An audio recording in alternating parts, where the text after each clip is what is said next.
ल त साथीहरु हामी एकचोटी चाहिँ ऊर्जा मन्त्री दीपक खड्काको कुरा सुनौँ है त। लोड सेडिङ उहाँ एकजना व्यक्तिले मात्रै गरेको होइन। तत्कालीन समयमा लोड सेडिङ अन्त गरेको श्रेय भारतलाई जानुपर्छ।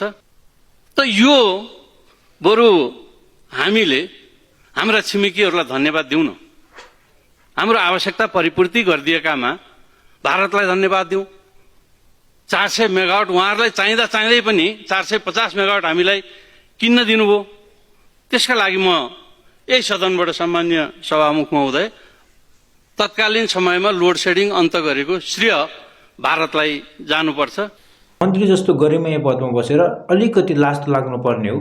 ऊर्जा मन्त्री दीपक खड्काले चाहिँ हिजो चाहिँ भारतले चाहिँ नेपालमा चाहिँ लोड सेडिङ हटाएको हो भनेर चाहिँ भारतलाई भनेछ। संसद भवनभित्र गएर चाहिँ अलिकति त लाज लाग्नुपर्ने यस्तो मन्त्री आफूले चाहिँ केही काम भ्रष्टाचार गर्नु पाए केही काम आफूले राम्रो काम गरेको भए पो अर्काको राम्रो काम पनि देख्न सकिन्छ। आफूले भ्रष्टाचार बाहेक केही गर्न सकेका छैन अहिलेको नेताहरूले। सब नेताहरू सब भनौँ न चोरका चोर हो।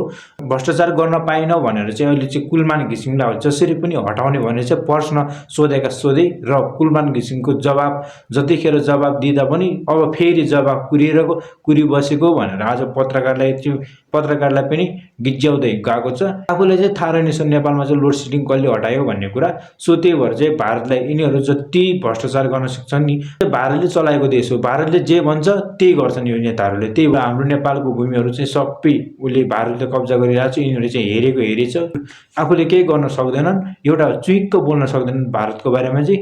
सो त्यही भएर चाहिँ नेपालमा चाहिँ राम्रो मान्छेहरू चाहिँ अब चाहिँ टिक्न सक्दैनन्। राम्रो मान्छे भयो कि यिनीहरूले जसरी भयो नि जेल हाल्ने भ्रष्टाचार मुद्दा लाउने। ऊर्जा मन्त्री दीपक खड्कालाई चाहिँ 2 शब्द जप्स न त के भन्न चाहनुहुन्छ?